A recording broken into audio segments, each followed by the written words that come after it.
Assalamualaikum. Alam nyo ba na si Jesus, na anak ni Maria, sumakanilang dalawa nawa ang kapayapaan, ay hindi namatay at hindi naipako sa krus?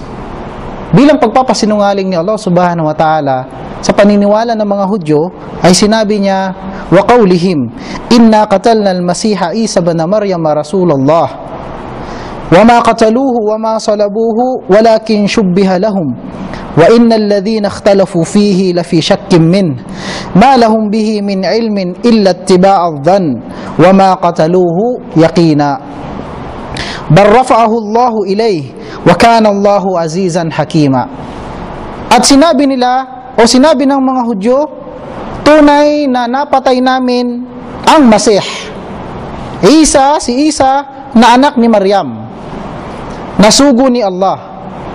Subalit, hindi nila siya napatay at hindi nila siya naipako sa krus, subalit pinagmukhang ganun. Pinagmukhang si Jesus ang kanilang naipako sa krus. Wa innal ladhina ikhtalafu fihi lafi shakkin min.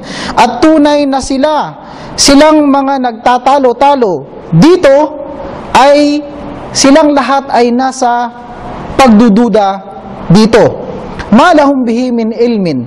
Wala silang makakaalaman maliban sa pagsunod nila sa kanilang mga pag-aakala. Wa ma qataluhu yaqina. Sinabi ni Allah, at tunay na hindi nila siya napatay. Bal rafa'ahu Allahu ilayhi.